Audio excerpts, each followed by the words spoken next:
En el video de hoy, vamos a analizar las muertes más absurdas jamás registradas en el Monte Everest. Desde cerrar todas las ventilaciones de una carpa climatizada hasta abandonar la cuerda fija para ir al baño rápidamente, estos 5 casos demuestran cómo una mala decisión puede acabar con todo a 8.000 metros de altura. Era el 12 de mayo de 2019 en el campo 2 del Monte Everest, una amplia plataforma de hielo situada cerca de los 6.400 metros. El aire era lo suficientemente frío como para quemar la piel expuesta, y la temperatura había descendido bruscamente durante la noche. La mayoría de los equipos descansaban antes de su próximo movimiento hacia el campo 3. El campamento era una mezcla de carpas brillantes, cuerdas fijas enterradas en nieve superficial y cajas de equipo dispersas que traqueteaban cada vez que el viento atravesaba el valle. Al amanecer, la luz era plana y opaca, y el glaciar bajo el campamento crujía cada pocos minutos mientras se desplazaba. Emily Carter, de 26 años, una estadounidense que intentaba su primer pico del Himalaya, había hecho algo de trekking en Sudamérica y una escalada guiada en el Kilimanjaro, pero nunca había pasado largas noches en una montaña,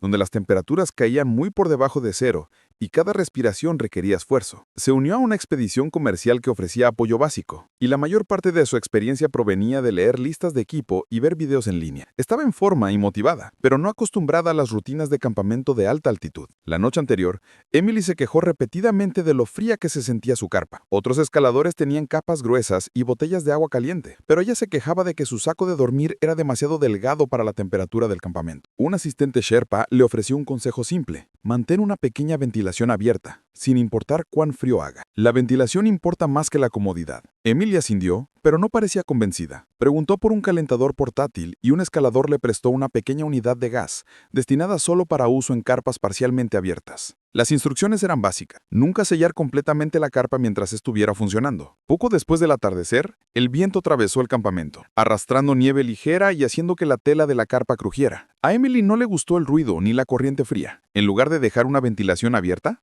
cerró completamente su carpa con cremallera, sellando cada abertura. Un Sherpa que pasaba le recordó nuevamente mantener al menos una abertura. Ella desestimó el recordatorio y dijo que no quería ninguna corriente de aire, y tiró de la cremallera con fuerza. Dentro, colocó el calentador cerca de su pila de equipo y lo encendió. El aire caliente rápidamente llenó al pequeño espacio, y el olor a combustible quemado se mezcló con el olor a plástico frío de la carpa. Durante casi una hora, desempacó y volvió a empacar su equipo, clasificando guantes, refrigerios y calcetines extra. Con aire escaso y una carpa sellada, el CO2 del calentador comenzó a acumularse más rápido de lo que podía dispersarse. Afuera, otros escaladores se estaban acomodando, revisando sus botas, organizando crampones y preparando agua para la mañana. Nadie notó el silencio en la carpa de Emily. Pequeños silbidos y estallidos bajos del hielo cambiante cubrieron la mayoría de los sonidos. En algún momento durante la noche, su respiración probablemente se volvió superficial. Las personas cercanas dijeron más tarde que no escucharon nada inusual. En atmósfera enrarecida a esa altura, incluso una pequeña cantidad de acumulación de CO2 puede causar confusión. Sus acciones posteriores mostraron exactamente eso. En algún momento antes del amanecer, abrió la puerta de la carpa con cremallera y salió arrastrándose hacia la nieve. No se puso la chaqueta, la linterna frontal ni las botas. Sus calcetines se empaparon casi de inmediato en el polvo. Las huellas en la nieve mostraron más tarde que dio solo unos pocos pasos antes de colapsar sobre su costado. La luz temprana reveló su cuerpo tendido a corta distancia de la carpa, un brazo doblado debajo de ella y el otro extendido hacia la pendiente. Sus capas base eran delgadas y ya se había formado escarcha en sus mangas y cabello. Un escalador la vio mientras revisaba las cuerdas cerca del borde del campamento. Un Sherpa la alcanzó en cuestión de momentos, pero su respiración ya se había detenido. El calentador dentro de su carpa todavía estaba funcionando, y el aire dentro se sentía pesado y cálido. La llama parpadeaba en un espacio pobre en oxígeno, dejando una delgada marca de hollín en la placa base. Cuando los líderes del equipo inspeccionaron la carpa, vieron cada abertura sellada herméticamente. No había ningún espacio para ventilación en ninguna parte de la tela. Su saco de dormir estaba medio abierto, sus guantes dispersos cerca de la puerta. Nada sugería una lucha o pánico repentino. Parecía como si simplemente se hubiera confundido, hubiera salido arrastrándose y colapsado en segundos en el aire helado. Un médico en otra expedición la examinó y notó signos que coincidían con envenenamiento por dióxido de carbono, seguido de hipotermia rápida. Su temperatura corporal había caído demasiado rápido para cualquier posibilidad de reanimación. A media mañana el campamento se quedó en silencio, mientras la gente asimilaba lo que había sucedido. Se tomó la decisión de no mover su cuerpo de inmediato. La pendiente y el frío hicieron que el transporte fuera inseguro, y los vientos habían comenzado a aumentar nuevamente. La cubrieron con una sábana térmica y marcaron el área para que otros escaladores la evitaran durante sus movimientos alrededor del campamento. Más tarde esa tarde, miembros de su propio equipo recogieron su equipo y empacaron la carpa, dejando el calentador donde se encontró para que sirviera de referencia para la investigación. En los días siguientes, varias expediciones utilizaron el incidente como ejemplo de seguridad durante sus briefings. Los guías repitieron el mismo mensaje: ninguna carpa en el Everest debe sellarse herméticamente al usar un calentador de gas a gran altitud.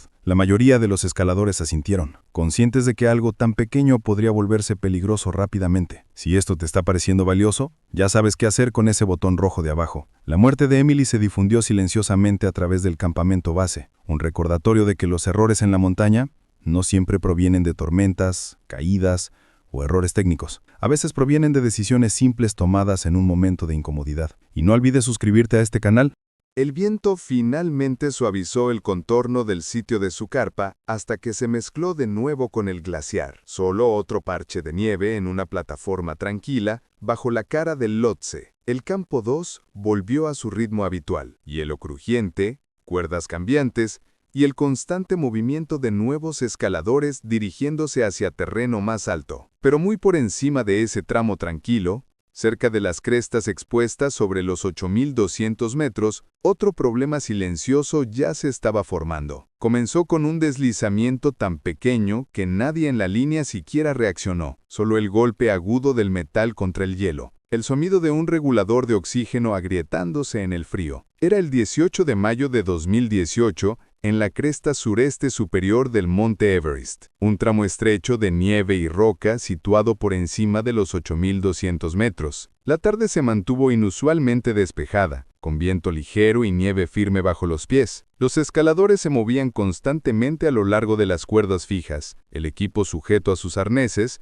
mientras el cielo pálido arriba mostraba cuán delgado se había vuelto el aire. Daniel Phillips, de 34 años, era un escalador estadounidense con buena condición física y un hábito de presionarse más duro de lo necesario. Había alcanzado varios picos de 6.000 metros en Sudamérica y se entrenó constantemente antes de la expedición, pero carecía de experiencia real con equipo de oxígeno a altitud extrema. Los compañeros de equipo habían notado que a menudo minimizaba la necesidad de tasas de flujo más altas, y su guía lo vigilaba de cerca durante las rotaciones, porque esa actitud tendía a crear problemas por encima de la zona de la muerte. El equipo se movió sin problemas esa tarde. La nieve era estable y la visibilidad se extendía lejos a través de la cresta. Cuando la línea de escaladores se acercó a una sección corta en ángulo, Daniel colocó sus crampones un poco demasiado alto en un parche helado. Su punta delantera se deslizó y cayó solo unos 3 o 4 pies por la pendiente. La caída fue pequeña, pero la parte posterior de su regulador de oxígeno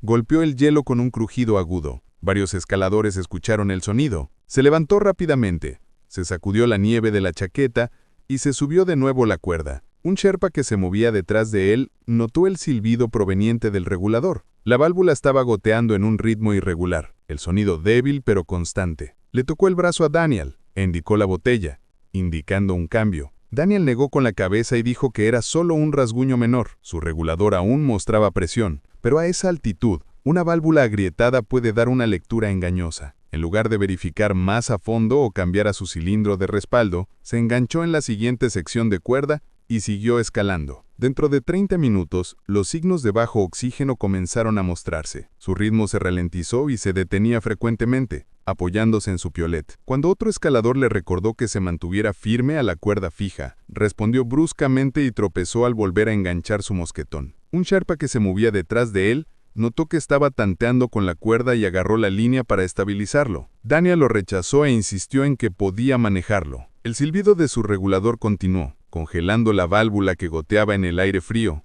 Mientras escalaba, sus movimientos se volvieron menos coordinados. En un momento, alcanzó la sección equivocada de cuerda y se enganchó en un anclaje secundario que no estaba destinado para viaje ascendente. Más tarde tiró de las cuerdas de su arnés, pensando que estaban torcidas, y comenzó a deshacer una de las hebillas. El sherpa tuvo que detenerlo y volver a apretar la correa antes de que se pusiera en peligro. Otros escaladores pasaron cuidadosamente, manteniendo su ritmo constante para no abarrotar la cresta estrecha. En las líneas estrechas cerca del paso Hillary, donde docenas se mueven en direcciones opuestas a la vez, un solo intento de adelantarse puede apretar las cuerdas alrededor de alguien, mucho antes de que alguien se dé cuenta de lo que está sucediendo. Era el 27 de mayo de 2022, en la cresta sureste superior, cerca del paso Hillary, una de las secciones más estrechas en la ruta estándar. La altitud estaba justo por debajo de los 8.800 metros, donde los escaladores se movían en fila india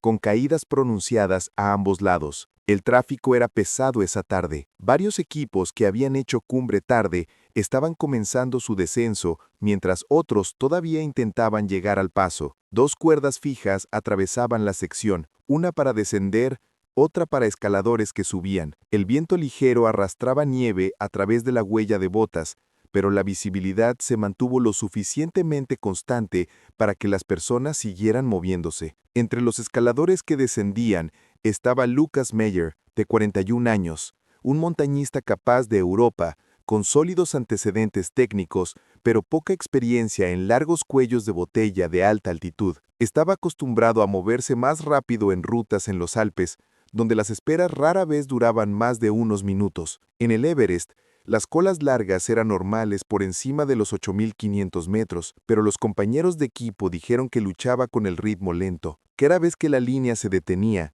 cambiaba su peso, golpeaba sus crampones en el hielo o se inclinaba hacia adelante como si buscara huecos. La cresta exigía paciencia, pero el hacinamiento esa tarde lo empujó a hábitos que no coincidían con el terreno. La línea se había ralentizado cerca del paso Hillary, donde los escaladores esperaban espacio para descender una sección corta y rocosa. Cada persona tenía que moverse en orden, desenganchar, bajar un paso, enganchar de nuevo antes de que el siguiente escalador pudiera seguir. El progreso llegaba en pequeños estallidos, luego se detenía por largos periodos. Lucas se quejó en voz alta de que todos apenas se movían. Un sherpa que viajaba con su equipo le pidió que se mantuviera enganchado y mantuviera la posición, explicando que la sección inferior se despejaría pronto. Lucas asintió, pero seguía mirando la cuerda ascendente que corría paralelo al camino. Unos minutos más tarde, los escaladores en la cuerda superior hicieron una pausa para ajustar un anclaje. La breve parada dejó un hueco entre dos escaladores ascendentes. Lucas se inclinó hacia él, tratando de juzgar si podía deslizarse antes de que la línea se tensara nuevamente. A pesar de la advertencia del sherpa, desenganchó uno de sus moscatones de la cuerda de descenso y alcanzó la otra línea. En el espacio apretado entre ambas cuerdas y correas de arnés se superponían. Mientras se movía de lado, accidentalmente se enganchó a una segunda cuerda perteneciente a otro equipo posicionado justo detrás del primer grupo. En cuestión de segundos, estaba atado a dos líneas separadas, ambas bajo tensión. Por un momento trató de moverse de lado entre las cuerdas, intentando posicionarse por delante de un escalador más lento. El sherpa a su lado le dijo nuevamente que esperara, pero el apoyo era estrecho y el ángulo de la pendiente lo obligó a inclinarse hacia la nieve. Antes de que pudiera establecerse en una postura estable, el grupo superior reanudó la escalada. Su peso combinado tensó la cuerda ascendente con un tirón repentino hacia arriba. El arnés de Lucas se sacudió con fuerza hacia el costado, torciendo su torso y arrastrándolo hacia la pared de roca. Trató de recuperar el equilibrio, pero su crampón raspó el hielo sin engancharse. Al mismo tiempo, la segunda cuerda tiró en dirección opuesta, mientras otro escalador abajo cambiaba de posición. Las dos líneas se cargaron a la vez, apretándose a través de su pecho y cintura. Lucas se deslizó fuera de la huella de botas, cayendo una corta distancia por debajo del nivel de la cresta. Las cuerdas se retorcieron alrededor de su cuerpo mientras se estiraban bajo la fuerza de escaladores que no podían ver lo que estaba sucediendo. Los sherpas cercanos agarraron las líneas para estabilizarlo, pero cada movimiento desde arriba y abajo agregaba más tensión. La presión a través de su pecho aumentó, restringiendo su capacidad para respirar. La nieve se soltó de la cresta y se deslizó hacia abajo, mientras su cuerpo colgaba en un ángulo incómodo justo debajo del borde. Los llamados para detener el movimiento viajaron lentamente a través de la cresta abarrotada. Los escaladores más arriba en la línea no podían ver el problema, y continuaron cambiando su peso en la cuerda fija. Esos pequeños ajustes apretaron aún más las cuerdas alrededor de Lucas. Su respiración probablemente se debilitó en segundos, mientras sus brazos caían contra el arnés. Un sherpa se enganchó en un anclaje y se bajó ligeramente para revisarlo, pero las cuerdas estaban bajo tanta carga que ajustar su posición era casi imposible. El equipo de guías aseguró el área circundante y comenzó a crear holgura en ambas cuerdas antes de intentar desenredarlo. Ambas cuerdas necesitaban ser estabilizadas por sus respectivos grupos antes de que los Sherpas pudieran desatar de manera segura cualquiera de los mosquetones de Lucas. Los escaladores en la cuerda superior se anclaron para reducir la tensión, mientras que otros abajo ajustaron su postura para evitar que la línea se desplazara. El proceso tomó cerca de 1 hora. El viento se movió a través de la cresta, soplando pequeños granos de nieve sobre el camino mientras los Sherpas trabajaban alrededor del cuerpo suspendido de Lucas. Una vez que crearon suficiente holgura, liberaron su arnés de una cuerda y lo aseguraron a un anclaje fijo construido directamente en la cresta. Con el área estabilizada, los escaladores restantes continuaron su descenso uno por uno, pisando cuidadosamente alrededor de la sección estrecha. Recuperar un cuerpo en el paso Hillary durante el tráfico activo no era posible sin poner a múltiples personas en riesgo. La cresta era demasiado estrecha y la pendiente a cada lado caía abruptamente. Lucas permaneció en donde había sido asegurado, ligeramente por debajo de la línea de cuerda principal. Las marcas cruzadas en su arnés mostrando donde las cuerdas se habían apretado durante el enredo. La nieve se desplazó sobre los rasguños superficiales en la cresta durante la tarde, suavizando los signos de la lucha. Más tarde, las evaluaciones listaron trauma e hipoxia, causados por enredo de cuerdas en una sección congestionada. Un accidente enraizado en adelantar, cuando la cresta no permitía espacio para ello. Y si te estás preguntando cómo evitar estos errores en tus propias aventuras, quédate hasta el final, porque el último caso es el más inquietante de todos. Pero incluso cuando las cuerdas dejan de moverse y la multitud se adelgaza, los peligros arriba no disminuyen. Más alto en la montaña, donde los couloirs actúan como túneles de viento, y cada ráfaga lleva hielo lo suficientemente afilado para cortar capas, el peligro cambia de cuerdas y multitudes al aire mismo. Y cuando un escalador alcanza una respiración clara en el momento equivocado, la montaña no necesita una caída o un deslizamiento, solo necesita el viento. Era en 30 de mayo de 2021, en un couloir estrecho debajo de la cumbre sur del monte Everest, un canal espintado situado cerca de los 8.700 metros. El aire era delgado, y granos agudos de hielo se movían a través de la pendiente con cada ráfaga. Se había formado un fuerte embudo de spindrift, enviando constantes corrientes de nieve soplada a través del couloir. Los escaladores seguían una cuerda fija por el centro, moviéndose cuidadosamente mientras cada explosión cubría sus gafas y chaquetas. Entre los escaladores estaba Victor Strong, de 36 años, un montañista fuerte con varias expediciones de altitud media detrás de él. Tenía experiencia en rutas técnicas y se entrenó consistentemente, pero nunca había trabajado a través de Spindrift Heavy a esta elevación. Las condiciones exigían respiración cuidadosa a través de una máscara, pasos constantes y paciencia durante ráfagas repentinas. Los Sherpas que guiaban a su equipo seguían llamando a los escaladores para que se mantuvieran bajos, apretaran los sellos faciales y mantuvieran sus máscaras despejadas. La mayoría siguió las instrucciones sin cuestionar, mientras el viento golpeaba el couloir. A medida que el grupo avanzaba, más nieve se embudó desde arriba. El spindrift formó una corriente continua a través del couloir, soplando de lado y luego hacia arriba como si fuera tirado por corrientes invisibles. Las partículas finas se deslizaban a través de cada hueco, pegándose a guantes, mangas y tubos de oxígeno. Los Sherpas viajaban adelante y atrás, verificando que el sello de la máscara de todos permaneciera apretado. Spindrift podía obstruir las ventilaciones o deslizarse a través de pequeñas aberturas, haciendo que la respiración fuera más difícil si no se verificaba. Victor se movía en el medio de la línea. Después de varios minutos, se ralentizó y levantó una mano hacia su máscara. Señaló que su entrada se sentía restringida y que había comenzado a formarse escarcha alrededor de los puertos del regulador. El Sherpa más cercano a él hizo un gesto para que se mantuviera enganchado y dejara que el viento se calmara para que pudiera despejar el hielo de manera segura. Pero el Spindrift seguía barriendo el couloir en intervalos constantes, y las ráfagas llegaban sin advertencia. La máscara de Victor continuó atrapando nieve soplada a lo largo de su borde, y volvió a levantar la mano tratando de cepillar la acumulación con su guante. En lugar de esperar una calma o despejar la ventilación más cuidadosamente, desenganchó un lado de su máscara y la bajó para tomar lo que probablemente pensó que sería una respiración más clara. En el mismo momento, una fuerte ráfaga atravesó el couloir, impulsando una corriente concentrada de microhielo directamente en su boca y nariz. Los cristales de nieve eran lo suficientemente finos como para comportarse como polvo, pero lo suficientemente fríos como para congelarse al contacto. Los escaladores cercanos lo vieron sacudirse ligeramente hacia atrás mientras la explosión golpeaba su cara. Trató de inhalar nuevamente, pero más Spindrift se empujó en su boca abierta. Los granos finos llenaron sus vías respiratorias, cubriendo su lengua y garganta. Se inclinó hacia adelante y trató de toser, pero cada intento solo trajo más nieve mientras el viento volvía a aumentar. El Sherpa detrás de él gritó sobre el viento y se movió hacia adelante, pero las ráfagas eran lo suficientemente fuertes para hacerle perder el equilibrio. La cuerda fija se sacudió mientras los escaladores la agarraban con fuerza, tratando de no resbalar. Víctor cayó de rodillas en la nieve. Las manos apoyadas frente a él, trató de despejar sus vías respiratorias, pero el Spindrift se embudó por el couloir en olas constantes. El viento aplanó cualquier sonido que hiciera, lanzándolo de lado a través del canal. Su máscara colgaba del único clip, todavía atada a su arnés, rebotando contra su chaqueta. El Sherpa intentó alcanzarlo nuevamente, pero otra ráfaga obligó a la línea de escaladores a detenerse y prepararse. Mantuvieron la posición, agarrando la cuerda e inclinándose hacia la pendiente mientras la explosión los barría. En cuestión de minutos, el movimiento de Vector se ralentizó, sus manos se deslizaron de la nieve y la parte superior de su cuerpo se hundió hacia la pendiente. Cuando el viento finalmente se calmó, el Sherpa detrás de él se movió y verificó cualquier respuesta. La respiración de Vector se había ido y nieve congelada fina llenaba su boca y garganta. Su máscara colgaba de un solo clip en su arnés,